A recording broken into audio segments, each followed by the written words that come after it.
Welcome, everybody, to another rendition of The Lone Wolf Show. And you are watching, well, Witchcraft TV on Roku television and also available on www.witchcrafttv.online. And we have a very special guest from way down under, Fiona Horne, everybody. Hello, Fiona. How are you? Hi, Harold. I'm great. Thank you. How are you? I'm doing great. And I heard about your 18th publication in the numerous Oracle decks. And, you have such a fascinating career and the scope of, contemporary witchcraft, that one cannot unnotice. So tell me, what have you been up to? Like, you've been working really, really hard. Tell me about that new book. Well, I have been on a book tour in Australia for the last month, and it's still happening, for my new book, Coven Where Witches Gather, and its companion oracle, Coven Oracle. I think it's my 18th book. I mean, honestly, Harold, lost count. I think even my publishers have lost count because I've been with my current publisher, Rockpool Publishing, for about 7 or 8 years now. But prior to that, I was with a bunch of other publishers like I don't know, Random House and HarperCollins and Simon and Schuster, though, but Rockpool's through Simon and Schuster now. So I mean, I don't know. I just feel very blessed to be, in a place where you can actually have a beautiful book like this with its incredible production value of the gorgeous green and gorgeous design and layout and format and all these beautiful things and the opportunity to keep sharing information about modern witchcraft and how we're evolving as a community, certainly through this book, Coven, what it's like to be a witch or even witch curious, magically minded, and gathering with intention and experiencing the magical life that you can if you do that. What do you think the biggest transitions from contemporary witchcraft in modern times is from the 90s to 2026? I just think it's so massive now. I mean, even in the 90s, where there was the wave of interest in witchcraft that was very much anchored in pop culture with shows like, you know, oh, you're Charmed. I mean, I look back at that time. It's when I sort of came out of the broom closet in 1997. My first book was published in 1998, but I'd been identifying and practicing witchcraft and identifying as witch since I was 18. So that's born 66. What's the math? That's sometime in the 80s, 12 years before I became known in the public eye as a witch. Um, So I think now what's changed is it's just so massive, and I think the mainstream perception of what it is to be witch has changed. I never get asked if I'm a white witch or a black witch or a good witch or a bad witch anymore. If I'm doing morning TV in Australia here, like the morning show, it's like the number one mainstream morning show in Australia, and they've got me on. They say, "Well, Fiona's touring her 18th book, and it's a coven where witches gather, and tell us about what that's like when witches gather together, Fiona." And it's all very respectful, and it's not there's no one's trivializing it or anchoring it in stereotypes that are outmoded. I think obviously there are male witches and men drawn to the spiritual magical life. But I think modern witchcraft has become increasingly, and it always has been, but increasingly now a path uh, for independence and sovereignty and empowerment for women. And I think that's really a beautiful evolution of its role as we move out of the dominant patriarchal mindset of many centuries. And that's where witchcraft has a beautiful, I mean, I love how it's fused in so many ways now with the wellness movement. I don't consider that a watering down or a trivializing of it, that modern witchcraft, magical living, the accoutrement that we would use, whether it's candles, crystals, herbs, oils, phases of the moon, signs, symbols, sacred geometry, all of it that's just part of what we've been doing for a really long time, is now, so embraced by the wellness movement in the mainstream West and also across the East too, because I've been living in Egypt for most of the last few years, and a lot of my Egyptian girlfriends are really into all of this stuff too. So it's I love that it's since the 90s. I don't think it's something to be dismissed or trivialized anymore. There's a lot of respect for the modern witch, and that's good. Where could our viewers get where the witches gather? Is there a particular publisher? I mean, we can definitely find it Oh on your yeah, there's website. that. Well, I mean, Rockpool, Simon and Schuster. It's everywhere. Any major, any bookstore you like, any indie or mainstream bookstore, your favorite occult esoteric bookstore has copies of Coven Where Witches Gather and the companion Coven Oracle, and you might even get last year's. It's one of my favorite babies too, Lost Book of Spells, which I love this book so much. And if you see, as we look at the screen here, they go together. So there's actually going to be a third in this series. I'm excited to be offering a third book to the series that'll be coming out in January 2028. You have the scoop, Harold. The third book, the working title is Bewitch. So it's almost like I've written them backwards. There's the book for the solitary practitioner coming last. There's the group book in the middle. And then Lost Book of Spells with all the books I'd written. I'd never actually compiled everything together as far as spellcasting, ritual work, and magical crafting advice. And it's in this book. So another beautifully designed volume by the incredible Rockpool. I mean, just the way it is. I love that there's been a return to people's fascination with actual books and not and people feeling a little bit disillusioned with the constant scrolling on our smartphones and everything. And I think that's another reason why I wrote Where Witches Gather, Coven Where Witches Gather, and created a companion oracle deck to go with it so that we could put our devices down and come together, even though we're using devices now to communicate. So there's always a wonderful role for them. However, there's nothing quite like the alchemy that occurs when people come together like-mindedly and do ceremony or crafting or ritual work or just simply eat a meal with shared magical intention. They're definitely like beautiful looking books, for sure. Um, the title's very interesting. So tell me, like in a nutshell, and I don't want to spoil the book at all, but where do witches gather? I would offer that the subtitle of the book, Where Witches Gather, is that you can create your coven anywhere, your tribe anywhere, your people anywhere. And what I've heard from individuals that have been reading the book have said that it's not only great for people with magical intention, but it's also really helpful. There's helpful advice in here for navigating group dynamics, whether it's a family, a group of friendships, your co-workers. There's a whole lot of advice on how to enjoy and be intentional when you are with groups of people.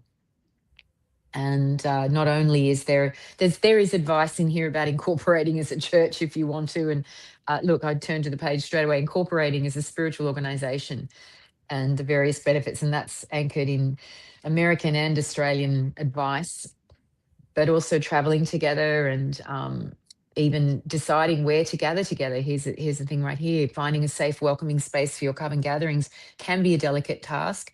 There are sanctuaries established, but you also, I offer here, there's private backyards, large living rooms, private balconies, community halls, pagan-friendly retreats, avoid public parks, vacant properties. There's some practical stuff like that too, but there's also a whole section on how to gather digitally, even though I'm inviting people to put their devices down and come together in person as a healing effort after our COVID years, which still resonate in people's lives when we're all forced to be apart from each other.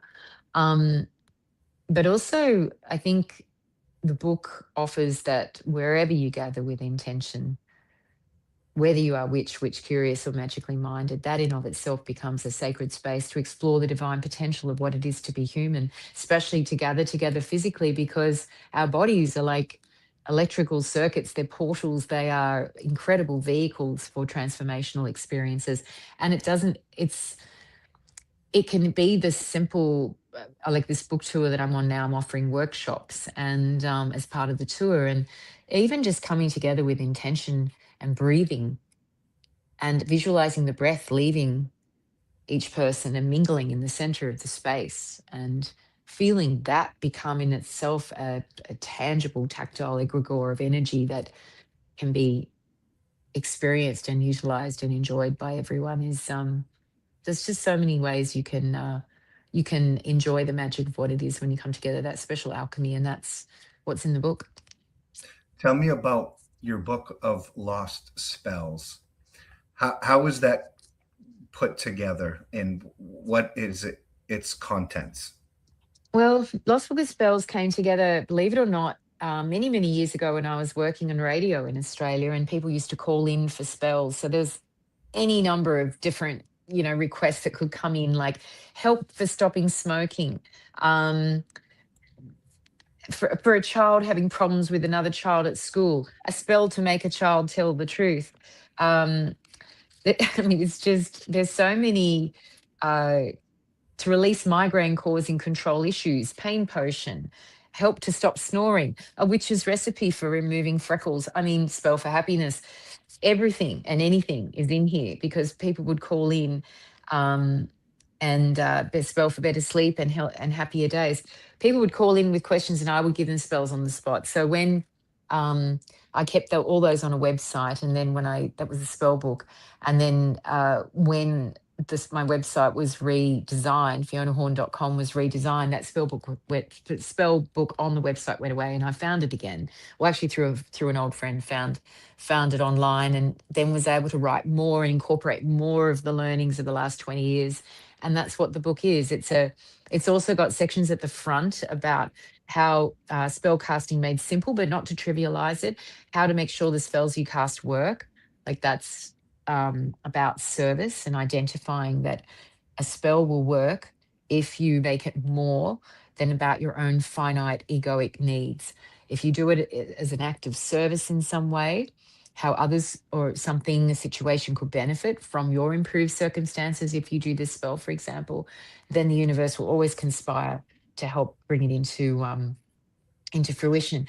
And there's information here, creating a sacred space to make magic, how to perform a smudging ritual, using the term smudging as a in a non-cultural appropriated way, just offering that it's about in the Australian Aborigines, the First Nations people of this country that I'm in right now, use the eucalyptus leaf smoke, thick smoke, to clear space, to congeal to negative toxic energies and release them.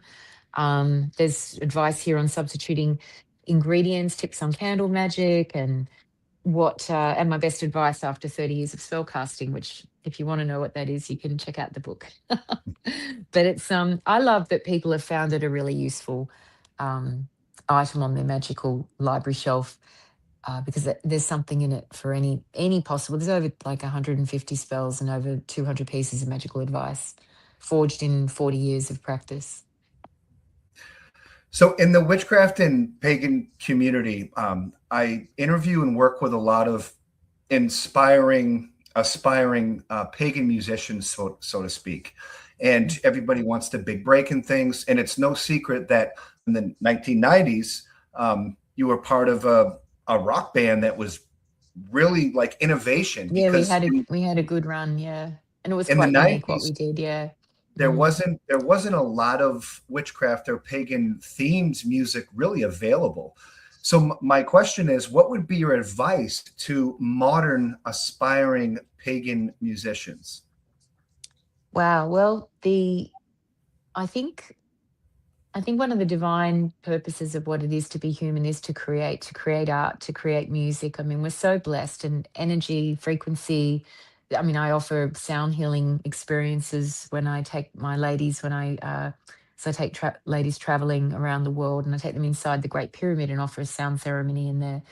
And just, the energy, the vibration of sound is in that space is particularly acute and extraordinary. Um, so any music is transformational, and it is a divine gift to be able to create. So if you're a witchy pagan musician, the it's just such a different scene out there now. I taught myself to play guitar. There was no social media. I just did tons of gigs.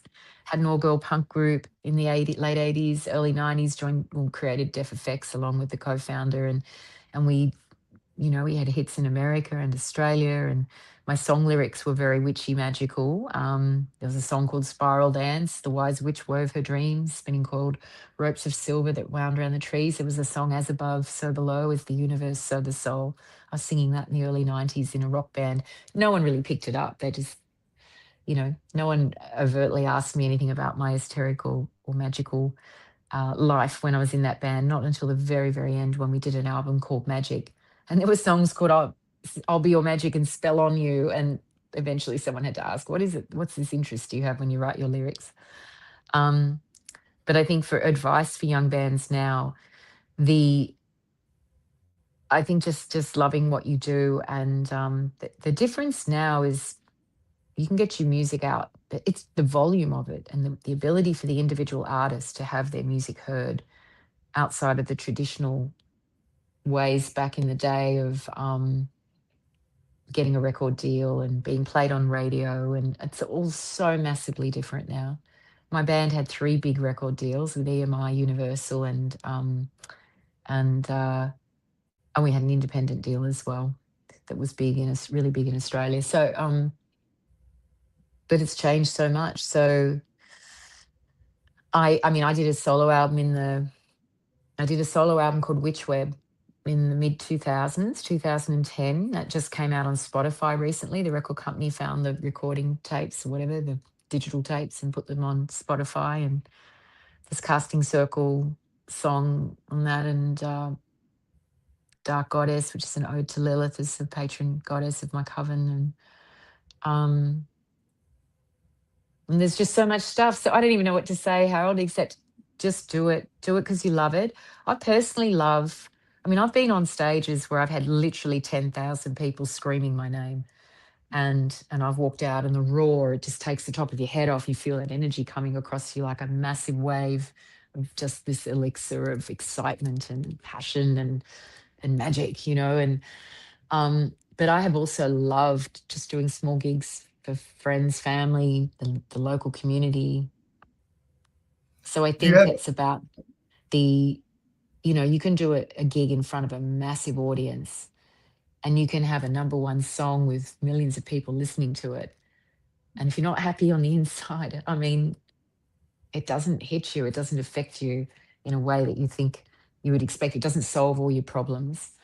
Can I ask you If who you, your if, patron yeah. your can I ask you who your patron god and goddess are, or who you work with now, and has that Oh, changed through the years? it's so different now. I mean, when I mentioned Lilith, then that was because she was the patron goddess of my coven that I created, and and was a part of, gosh, in the early 2000s in Los Angeles when I lived there.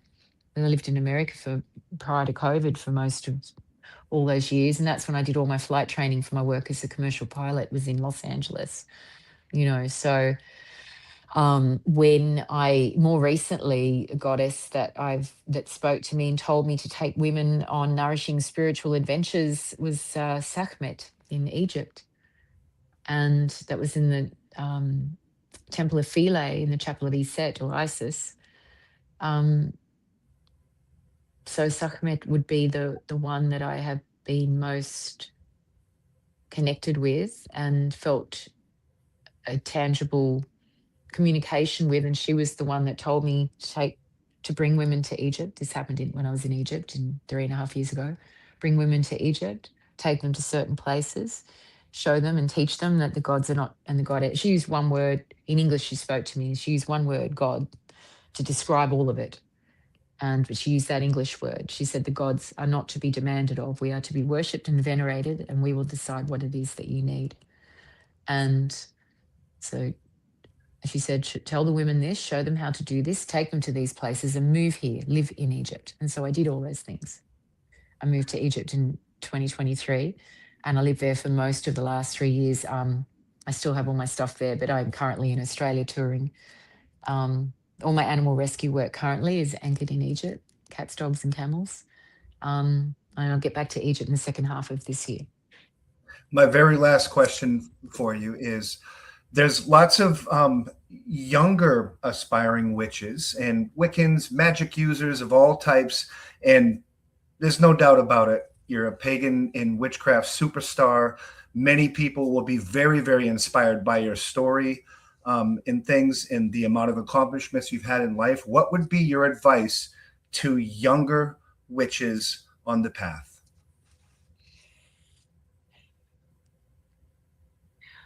I would offer, I trust if I don't know how to answer a question, I ask spirit, what is the answer? Because so much comes into my head straight away.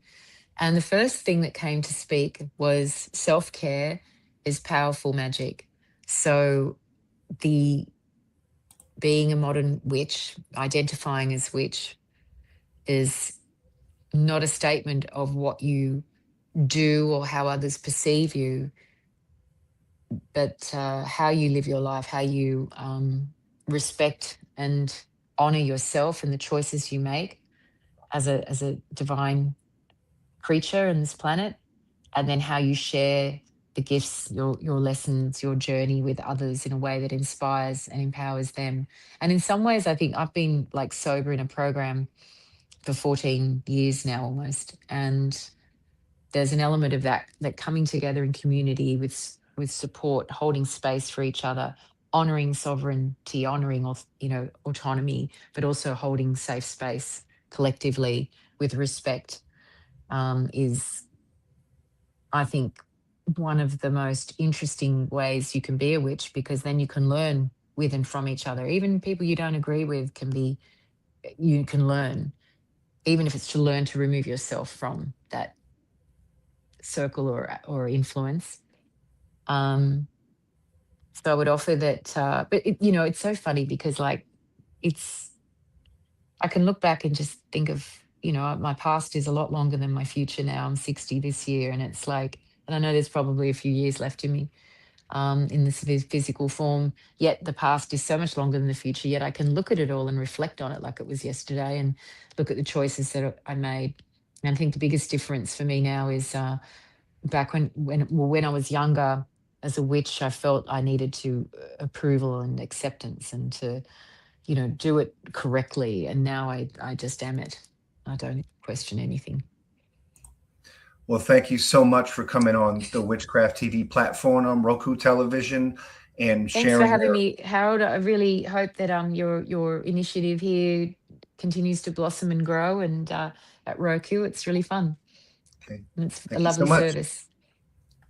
Cheers. Thank you.